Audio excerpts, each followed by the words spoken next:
Hello everybody and welcome back to This Week in Halo. As you can tell by the title, it is a special episode this week as Halo Studios has unveiled the direct story sequel to Halo Infinite, and it's in a book. Not only that, but the multiplayer story of Halo Infinite, you know, the one that got cancelled, that is also seemingly coming to an end. Thirdly, today we have the Master Chief Collection. The entire Microsoft Store version cannot play matchmaking. It has been that way for 4 months. In any case, lots to talk about today. Let's jump into the video. So first up today, the direct continuation of Halo Infinite's story will be told in an upcoming book. I'll give you the exact details first, and then my thoughts, concerns, and things you guys are going to want me to say. The synopsis reads, 2560. After eliminating War Chief Escharum and setting the banished leadership into chaos, the Master Chief continues the fight on Zeta Halo, accompanied by his new AI companion and their loyal pilot Fernando Esparza. As Spartan 117 searches for scattered allied forces, a young combat medic, tortured and imprisoned for months by the Banished and the enigmatic Harbinger, may hold the key to unlocking deeper mysteries within this ancient ring world. But every step towards answers is haunted by the sinister and elusive Blade Master Jaeger Ardomni, who is hell-bent on vengeance. First of all, that answers the question of whether the Blade Master survived his encounter with the Master Chief. I don't know how he survived 200 fusion coils I placed at his feet, but he must be a magician because he's alive. I remember in-game there was no body,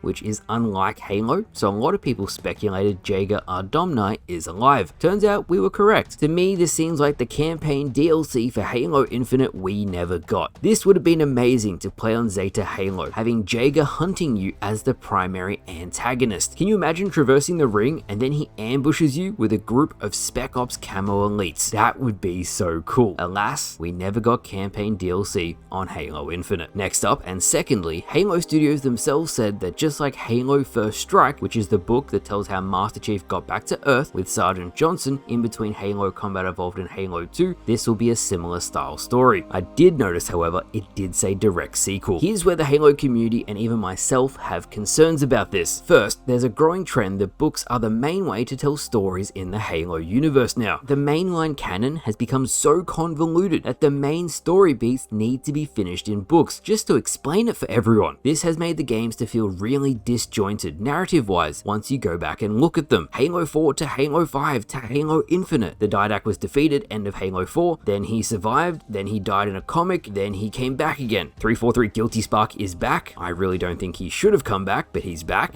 We also have the gutting of the created Cortana Halo 5 storyline, Cortana as the villain, what happened to Spartan Locke, the Infinity, and Lasky. Want me to go on? Sure. Spartan Ops Halo 4 and the Janus Key. Spartan Ops Season 2 cancelled. The death of Jul Mdummer in the first level of Halo 5. For me, the worst one of all, and yes, what I just mentioned is pretty bad on all fronts, is that the reunion between the Master Chief and the Arbiter was not in Halo 5. Wasn't even in Halo Infinite. There is no Arbiter in Halo Infinite. The fact that the Arbiter and Master Chief's reunion was put into a book absolutely baffled me. I'm not surprised that the Halo community gets confused because less than 5% of the community read the books. To go a step further again, less than 1% of the general audience would know what's going on. You can't have main story beats happening in material people barely are going to check out, and to be truthfully honest, people shouldn't need to. That is the crux, that is the core reason why people are really concerned about this book, even with Halo Studios saying it's like Halo First Strike. People are really worried that Jaeger, the Blade Master, is going to die. People were already upset that a Didac died in a comic. Even more people were upset that the rookie from Halo 3 ODST got executed in a book. I can understand why people are so mixed by this news. Even myself, I'm not thrilled that campaign DLC style storylines have been put in a book yet again. I don't like how disjointed the whole universe feels now, and if I had to pinpoint a reason as to why I feel like this has become so bad, sure, there's differences in storytelling which makes sense because the different writers and direction of the franchise, but the big thing I think is going on is the lack of games. There's a Halo book almost every year now, and yet it's looking like another 5-year wait between video games. Sure, I get it, a game can't be made in a year, but one every 2 to 3 years for sure, especially if it's just a campaign and no multiplayer. 5 years in between Halo campaigns is far too long to expect people to stay invested. It is just way too long of a gap. It also seems, and by reading the synopsis, it says that the medic might be the key to unlocking deeper mysteries within this ancient ring world. Is she just going to show up in the next video game and we won't know the reason as to why or how they've unlocked these deeper secrets unless we read the book? Halo Infinite's ending was very open open-ended with Chief, Esparza, and the Weapon going to fight the Banished on the next part of the ring. It's different in many ways to other Halo endings because it's so open-ended. I had really hoped the next game would have started right where Halo Infinite ended. Maybe I'm asking too much, but they're just my thoughts. It's also important to note that I do think a game continuing Halo Infinite story will happen. I just don't want it to be disjointed. I can't make it any more clear than that. I want to see what happens next with the Endless. Hell, I want an explanation to the Endless. I understand they're masters of time, immune to the Halo array, and they want revenge for being imprisoned. More than that though, where's Atriox going to fit into all of this? Is he going to take control of the Banished now that Escharum is gone? Will this be the last time Steve Downes voices the Master Chief? How will the story ultimately end? Next up today, and while we are on the topic of stories ending, Halo Infinite's multiplayer narrative. Right when this got good, it was all gutted. The cutscene for Season 3, I remember, was amazing. Iratus took over the Academy, it was great. Thanks to Halo Forges, they've helped tie up the multiplayer narrative as best they can. More or less, the Banished attack the Academy with Iratus and a rogue Banished Spartan, and you and your fire team help to clear the facility, hold them off, and you deny Iratus access. There was so much planned for this multiplayer narrative, and even Joe Staten had a hand in what was coming next. It is such a shame it got cancelled. Fast forward to today, the official blog post says the second part of this story will go live on June the 6th. So 1 week from today, it will most likely be the end of Halo Infinite's multiplayer story. It's bittersweet, honestly, as I've noticed, especially in the last 6 months, a big shift away from the old Halo engine. The blam/slipspace engine is being retired, and you can really see the tide is turning towards Unreal now. While I'm on the topic of old Halo, and thank you to everyone who sent documentation on this, Halo MCC, specifically the Microsoft Store version. If you try search matchmaking, you will never,